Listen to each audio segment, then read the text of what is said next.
ये भरपूर मुतालबा करता हूँ कि पंजाब के अंदर जो कुदरती आफत सैलाब की सूरत में और दीगर तबाहकारियों की सूरत में आई है, उस पे हुकूमत वक्त की ये जो टिकटॉक गवर्नमेंट है, ये जिस तरह से काम कर रही है और जाती तशहीर पब्लिक मनी पे कर रही है, वो काबिल मुजम्मत है। मैं यहाँ पर स्पीकर साहब आपसे मुतालबा करता हूँ कि इनके हवाले से एक वाइट पेपर हमें जारी करना चाहिए, जहाँ पर हमें ये बताना चाहिए कि जो लोग बेचारे सैलाब में तबाह हो चुके हैं, कि जिनके मकान यहाँ पर लुट चुके हैं, जो अपने माल सब लुटा चुके हैं, उनकी मदद करने के बजाय ये मखसूस टोला जो फॉर्म 47 पे मुंतखब हुआ है, आज वो यहाँ पर मरियम नवाज की क़यादत में टिकटॉक बनाकर अवाम को बेवकूफ बना रहे हैं। ये काबिल मुजम्मत है।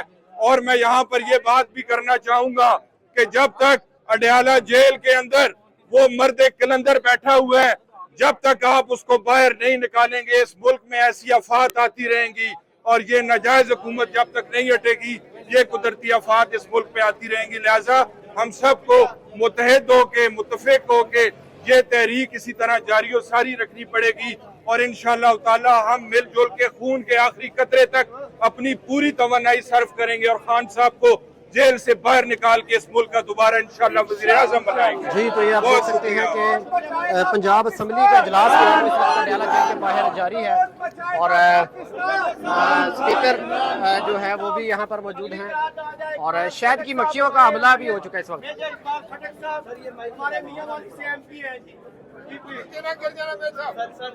खटक साहब अपनी करारदाद पढ़े। खटक साहब बहुत शुक्रिया। इस असेंबली में करारदाद पेश करता हूँ। जब से ये फॉर्म 47 की पैदावार हुकूमत पाकिस्तानी अवाम पर मुसल्लत की गई है, तब से पाकिस्तान तहरीक इंसाफ के अरकान असेंबली और दीगर कारकुनान पर जुल्म के पहाड़ ढाए जा रहे हैं। हर शख्स की अलग अलग जुल्म की दास्तान है। इन अरकान असेंबली को शदीद इंतकाम का निशाना बनाया जा रहा है और झूठे बेबुनियाद मुकदमात में सजाएं दी जा रही हैं। मैं लिहाजा सूबाई असम्बली की पंजाब ये ऐवान, अपोजिशन लीडर, कौमी असम्बली, पार्लिमानी लीडर, सेनेट और पंजाब असम्बली के अहमद बचर साहब और दूसरे जो हमारे जितने भी साथी इस वक्त जेलों के अंदर बंद हैं, उनके रिहाई का मुतालबा करती है और इनकी तमाम मुकदमात को जो कि बेबुनियाद बेसिस पे लगाई गई हैं, उनको ख़त्म करने का मुतालबा करती है। थैंक यू सर, बहुत शुक्रिया। जी, जो इस करारदाद के हक में है वो हाँ कहे, जो इस करारदाद की मुखालफत में है वो ना कहे। मेरा ख्याल है फैसला हाँ वालों के हक में है, फैसला हाँ वालों के हक में है, करारदाद को दूर की जाती है। मैडम, शहद की मक्खियों का हमला भी हो गया, बच के जरा। अगली करारदाद हमारे मोहतरम चाचू सब तो पहले ਤੁਹਾਨੂੰ ਲੜਨੀਆਂ ਨੇ। हुकूमत की शाखियों पर अपनी करारदाद पेश करेंगे। जी कलीमुल्लाह खान साहब,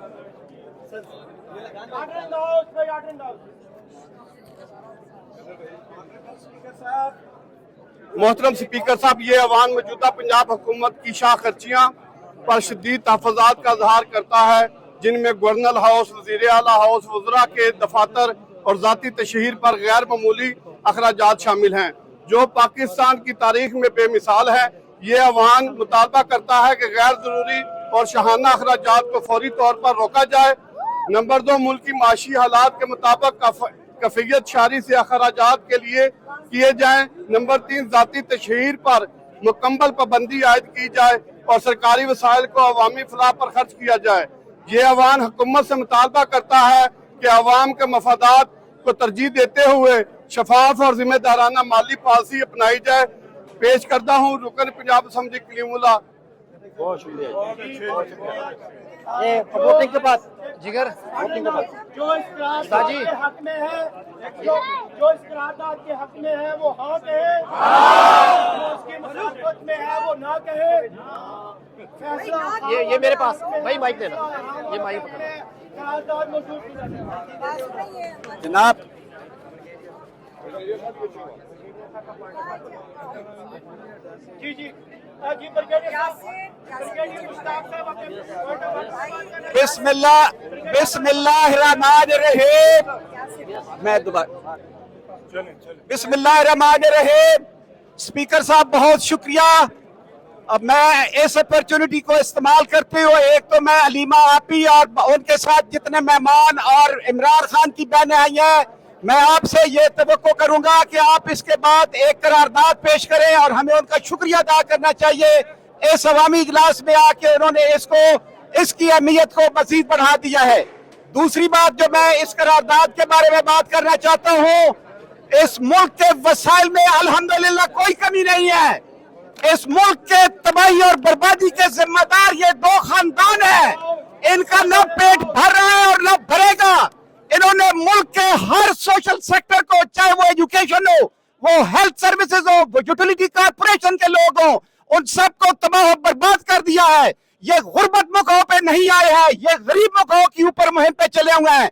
लेकिन स्पीकर साहब, ये अवामी इजलास इस बात का इरादा करता है कि इंशाल्लाह इनको इनके अपने मजमूम मकासद में कामयाब नहीं होने देंगे और अवामी राज इंशाल्लाह इमरान खान की तहरीक में, उनकी क़यादत में इस मुल्क पे कायम होगा और अवाम की भलाई और बेहतरी के लिए मंसूबे लाए जाएंगे।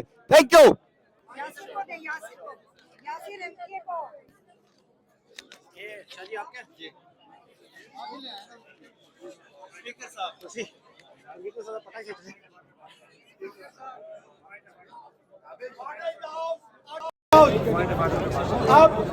अब हमारे जो शोहदा हैं उनकी मग़फ़िरत की दुआ कराई जाएगी। शोहदा की मग़फ़िरत की दुआ कराई जाएगी। नाम बोल देता हूँ। शेख इम्तियाज़ साहब, आप नाम बोल दें। जो ये वो लोग हैं जो जेलों के अंदर जिनकी शहादत ऐसी बीमारियों को साथ लेके और फिर शहीद हुए हैं। सबसे पहले रिसेंटली हमारे गुजरावाला से मलक कासिम खोखर साहब, वो 3 दिन पहले ही हम कनाई इलाज से शहीद हो चुके हैं। इसके बाद यूसुफ खान साहब हैं, ये 10/12/2023नहीं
जाता।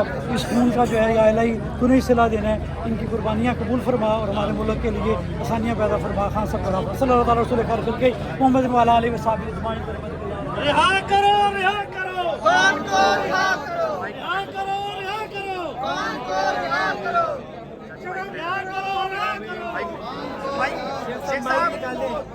माइक पीटीआई जिंदाबाद, 14 पीटीआई जिंदाबाद। शेख साहब माइक दे दे, माइक निकाल दे शेख साहब।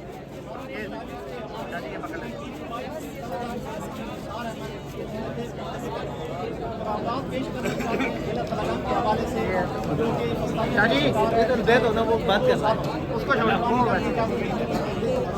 अगले